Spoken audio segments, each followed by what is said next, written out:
Então é a mensagem A Tempestade que se aproxima, a partir do parágrafo 72.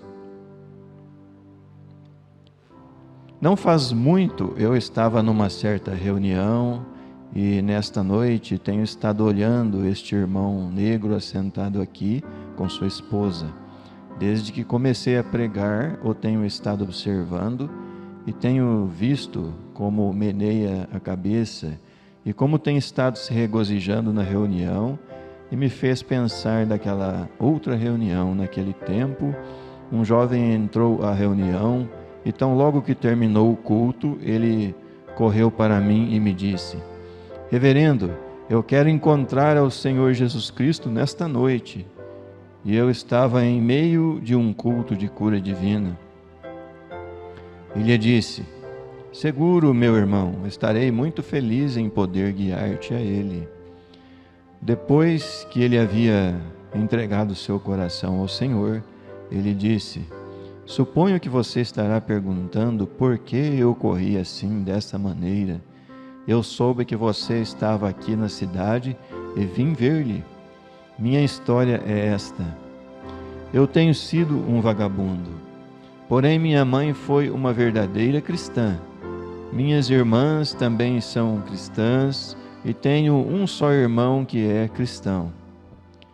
Eu fui o menor de todos os filhos e, para começar, fui um menino muito mimado, porque todos me trataram com muito carinho e amor.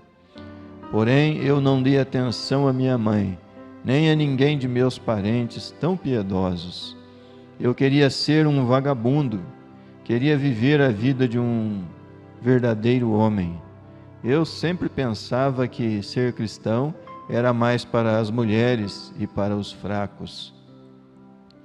Então eu cheguei a ser um cozinheiro e cheguei a ser muito esperto em meu ofício. E me entrou um grande desejo de viajar para o norte.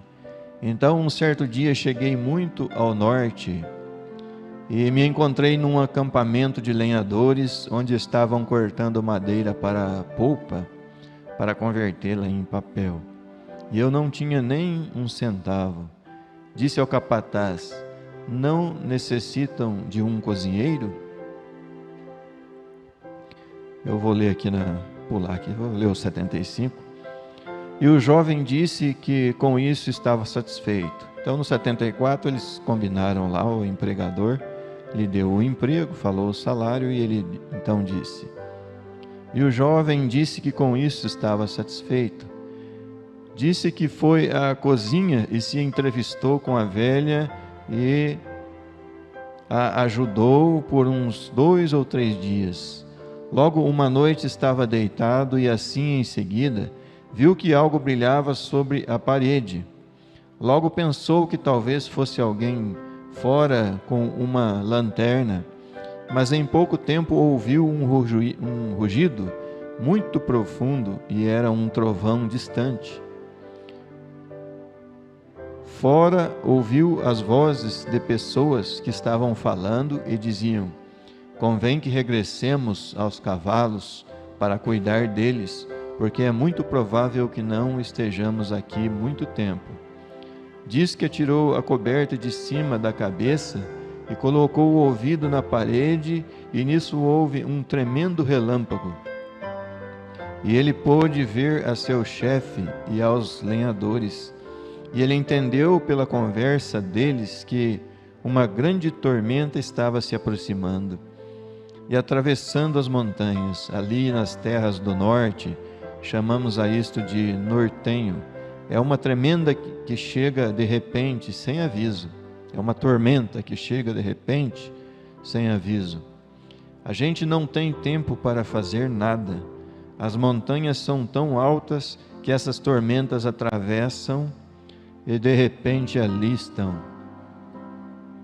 Então essas luzes que ele havia visto eram os relâmpagos. E o chefe disse: Moços, é possível que dentro de pouco tempo não estejamos vivos. E isso parece com um tornado muito terrível. Então o jovem pensou: Oxalá não chegue aqui, porque eu não estou preparado para morrer. Às vezes a gente fica esperando até quando já seja muito tarde.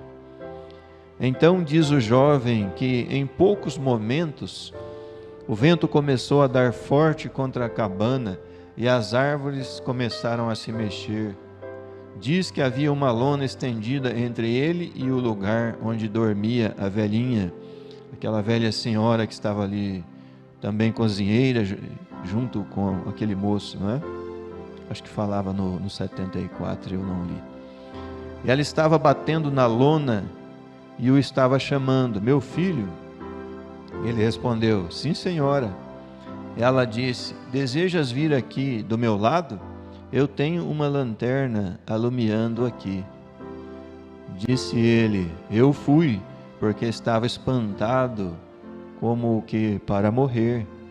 E ela ali tinha uma lanterna vermelha colocada sobre um caixotinho, e ela disse: quero fazer-te esta pergunta: estás pronto para encontrar-te com o Senhor?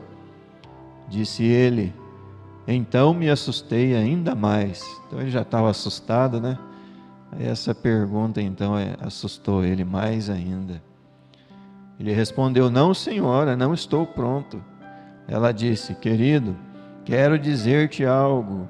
Convém que te prepares agora mesmo, porque possivelmente tenhas que encontrar-te com ele nos instantes e nem estás preparado. Podes ficar comigo aqui mesmo? Parágrafo 80. Ali nos ajoelhamos junto àquele caixotinho e me disse: reverendo, lhe digo a pura verdade. Ele estava dizendo para o irmão Branham agora, né?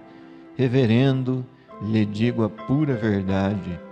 Eu tinha muito medo para estar orando. As árvores estavam batendo contra a cabana e os relâmpagos estavam brilhando forte e já não aguentava os trovões. Eu estava muito atemorizado para poder orar.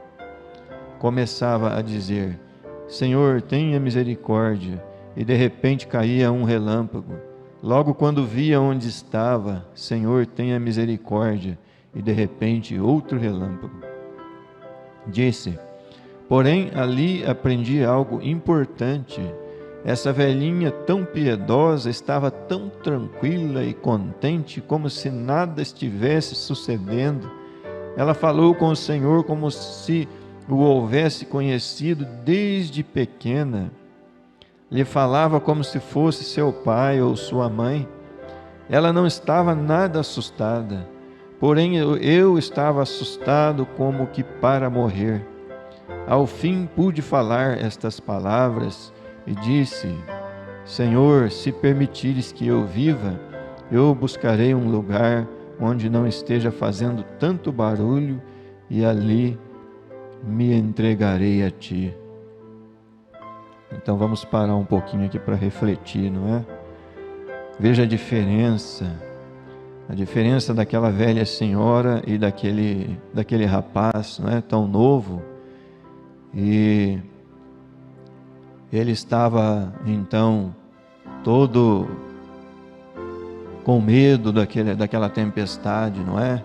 E talvez eles estavam eles estavam numa cabana improvisada, né? Ali era um alojamento improvisado, e aquilo não iria realmente suportar aquela tempestade se Deus não tivesse misericórdia deles, não é? E a diferença daquela senhora, não é? Importante a gente ressaltar isso, que o mundo, ele se diverte, né, nas suas diversões, não é? E a sua vida, ela é baseada nas coisas do mundo, toda a diversão que o mundo pode dar, mas quando chega um tempo desse, é que a gente vê que aquilo que nós temos é uma coisa tão valiosa que não pode ser trocada por nada desse mundo, não é? E quando chega na hora quando as coisas estão difíceis e dessa forma aqui, uma tempestade na nossa vida, aqui é uma tempestade literal, não é? Mas existem tantas tempestades figurativas, não é? que pode chegar na vida de cada ser humano, só que existe uma grande diferença entre o cristão e aquele que não é um cristão, não é? Vive a sua vida no mundo. Um dia essa tempestade ela vai surgir na vida dele, como surge na vida do cristão, pode surgir para cada um, não é? E a diferença então vai aparecer, essa grande diferença. Aquela senhora tão tranquila, ela estava preparada, se fosse preciso morrer, perder sua vida, ela estava tranquila, ela sabia para onde ela ia. Mas aquele moço, com todas as suas diversões, e não se preocupando nem um pouco com a sua vida espiritual, nessas horas então, ele ficou atemorizado, né? E assim ele pôde ter aquele reconforto daquela mulher, não é? Aquela mulher, ela estava sendo, podemos dizer assim, como uma pastora, né? Não é pastor? Uma pessoa mesmo enviada de Deus, que naquele momento tão difícil, como foi grande, não sei se podemos dizer sorte, não é? Mas como aquela mulher foi tão importante naquele momento daquele homem, né? Coisa que nem todos podem ter. Mas então a lição, eu vou parar por aqui, a lição é essa, né? A diferença, nessas horas vai aparecer a diferença entre o cristão, aquele que se entrega a Deus, e aquele que está aí se divertindo, entre aspas, no mundo, não é, pastor?